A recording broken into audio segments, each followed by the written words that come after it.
వర్షం పడుతున్నప్పుడు వెదర్ బాగా చల్లగా ఉన్నప్పుడు సాయంత్రం పూట ఈవినింగ్ స్నాక్స్ టైం అవ్వగానే అందరికీ గుర్తొచ్చే కామన్ స్నాక్ వచ్చేసి ఈ మిర్చి బజ్జీలే. ఈ మిర్చి బజ్జీలని ఇలా ఆయిల్లో ఫ్రై చేసుకొని మళ్ళీ వాటికి మధ్యలో ఘాటు పెట్టేసి లోపల ఉల్లిపాయల్ని స్టఫ్ చేసుకొని పైన నిమ్మరసం పిండుకొని తింటూ ఉంటే అబ్బబ్బా అంటారు. మిర్చి బజ్జీ లవర్స్ అయితే అస్సలు మర్చిపోలేరు. నేనైతే ఈ వీడియోలో నాకు తెలిసినంత వరకు డీటెయిల్గా ఎక్స్ప్లెయిన్ చేస్తాను. నచ్చితే మీరు కూడా ఒకసారి తప్పకుండా ట్రై చేసి మీకు ఎలా కనిపించిందో నాతో షేర్ చేసుకోవడం మాత్రం మర్చిపోకండి. మరి ఎలా చేశానో చూసేయండి. ముందుగా ఒక మిక్సింగ్ బౌల్ అయితే తీసుకోవాలి. అందులోకి క్రష్ చేసిన వాముని 1 టేబుల్ స్పూన్ వేసుకుందాం. అందులోనే ఒక 1/2 టీ స్పూన్ అంతా ఉప్పు వేసేసుకొని 1 టేబుల్ స్పూన్ అంతా శనగపిండిని వేసేసుకొని అంతా ఒకసారి బాగా మిక్స్ అయ్యేలాగా మిక్స్ చేసుకుందాం.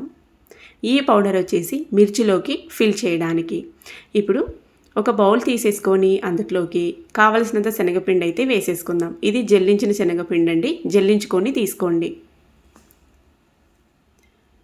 ఈ పిండి వచ్చేసి షాప్లో కొన్నది, శనగలతో ఆడించింది కాదు.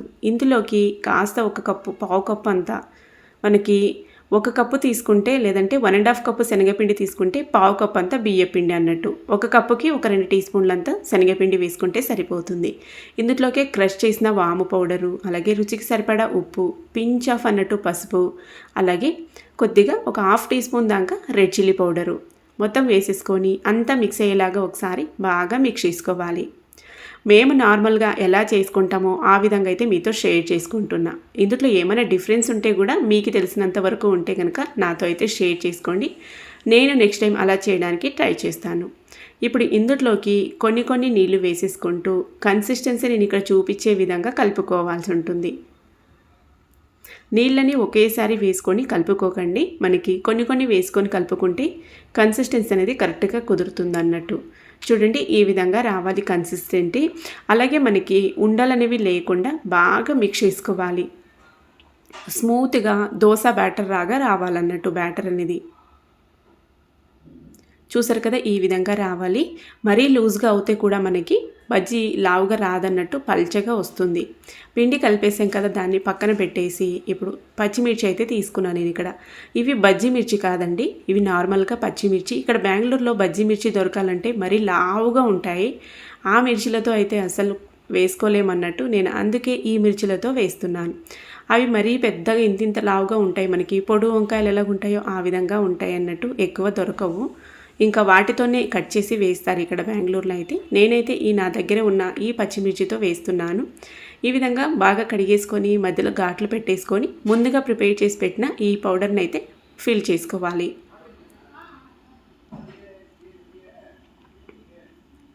అన్నిట్లోకి ఇదే విధంగా బాగా నీట్గా లోపలికి ఫింగర్స్తో సెట్ అయ్యేలాగా ఈ విధంగా వేళ్ళతో నింపేసుకున్నామంటే మనకి చాలా బాగా ఉంటుంది అన్నట్టు తినే టైంలో టేస్టు.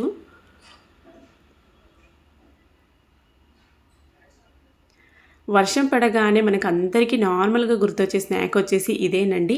మనకి బండి మీద వెళ్ళినా కూడా ఇలాంటివి స్నాక్స్ తినడానికి లైక్ చేస్తూ ఉంటారు చాలామంది. వెదర్ చల్లగా ఉన్నప్పుడు మొత్తం అన్నీ ఈ విధంగా ఫిల్ చేసేసుకొని నేను ఇక్కడ కారం స్పైసీనెస్ తగ్గించడానికి బాగా కారంగా ఉంటాయి ఈ మిర్చి కాబట్టి నూనెలో వేసి అయితే ఫ్రై చేస్తున్నాను. కొన్ని వేసేసుకొని ఈ విధంగా ఫ్రై చేసుకుంటే మనకి బజ్జీతో పాటు ఈ మిర్చి కూడా చాలా ఈజీగా తినేయొచ్చు అన్నట్టు. మిర్చి బాగా కారంగా ఉంటే తినలేరు కాబట్టి నేనైతే ఈ విధంగా ఫ్రై చేస్తున్నాను. మీలో ఎంతమంది ఈ విధంగా ఫ్రై చేసుకుంటారో లేదో నాకైతే తెలియదు, కానీ నేనైతే కొద్దిగా చప్పపడడానికి మిర్చీలు ఈ విధంగా ఫ్రై చేస్తున్నాను. ఈ విధంగా ఫ్రై చేయడం వల్ల మనకి ఈ మిర్చీలు కూడా టేస్ట్ అనేవి చాలా బాగా వస్తాయి. లోపల ఫిల్ చేసిన వాము పౌడర్ కూడా బాగా ఫ్రై అయిపోయి ఫ్లేవరు టేస్ట్ చాలా బాగా వస్తుంది బజ్జీ తినే టైంలో. చూసారు కదా, అన్నీ ఈ విధంగా అయితే ఫ్రై చేసేసాను. ఇప్పుడు వీటిని మనం ముందుగా కలిపి పెట్టుకున్న ఆ బజ్జీ పిండిలోకి వేసేసుకుందాం. మిర్చీలను మనం ఫ్రై చేసుకునే లోపు పిండి బాగా చక్కగా నానింటుంది.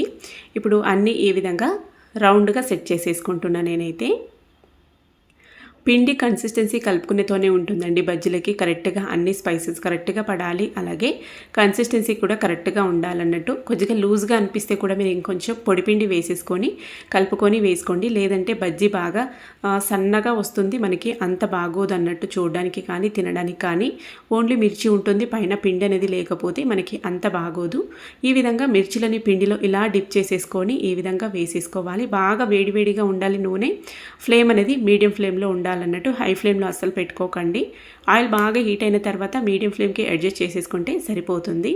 లోపల మనం ఎలాగో మిర్చిలను కూడా ఫ్రై చేసి వేసింటాం కాబట్టి లోపల మిర్చిలు ఫ్రై అయ్యాల్సిన అవసరం కూడా లేదు. మనకి బజ్జీ పిండి మాత్రానికే ఫ్రై అయితే సరిపోతుంది.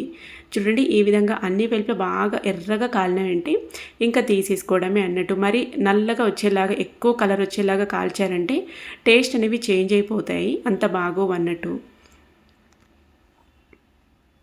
అన్నీ ఈ విధంగా బాగా ఫ్రై అయిన తర్వాత ఇంకా తీసేసుకోవడమే అన్నట్టు. చూడ్డానికి ఎంత బాగా అనిపిస్తున్నాయి కదా, చూస్తేనే తినాలనిపిస్తుంది.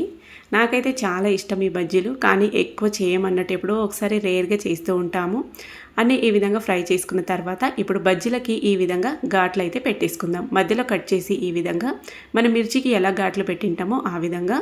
ఇవైతే లోపల డిప్ ఫిల్ చేసుకునేవి ఒక్కొక్కరు ఒక్కొక్కలాగా ఫిల్ చేసుకుంటారన్నట్టు. నేనైతే ఇక్కడ నార్మల్గా ఉల్లిపాయలు కొత్తిమీర సన్నగా కట్ చేసి అందులోకి కొద్దిగా ఉప్పు వేసి మిక్స్ చేశాను అన్నట్టు, అవే ఫిల్ చేస్తున్నాను. పైన పల్లీలు కూడా బాగా వేయించుకొని వాటిని కూడా వేసేసుకుంటూ ఉంటారు. నచ్చితే వేసుకోవచ్చు, లేకపోతే లేదన్నట్టు. నేనైతే సింపుల్గా ఈ విధంగా చేశాను. అన్నీ ఈ విధంగా ఫిల్ చేసేసుకొని పైనుంచి నిమ్మరసం పిండేసుకొని ఉంటే చాట్ మసాలా కాస్త వేసేసుకొని తింటే టేస్ట్ అయితే వేరే లెవెల్ అండి. అస్సలు మర్చిపోలేరు ఈ మిర్చి బజ్జీలను ఒక్కసారి ప్రిపేర్ చేసుకొని తిన్నారంటే. నచ్చితే తప్పకుండా ఒకసారి ట్రై చేయండి. అలాగే పర్ఫెక్ట్గా కుదరలేదు అనే వాళ్ళు కూడా ఉంటారు కదా, అలాంటి వారు కూడా ఇక నేను చూపించిన మెథడ్ని ఫాలో అవుతూ ప్రిపేర్ చేసుకోండి, చక్కగా కుదురుతాయి. నెక్స్ట్ మళ్ళీ ఒక హెల్తీ రెసిపీతో అయితే మేము ముందుకు వస్తాం. బాయ్.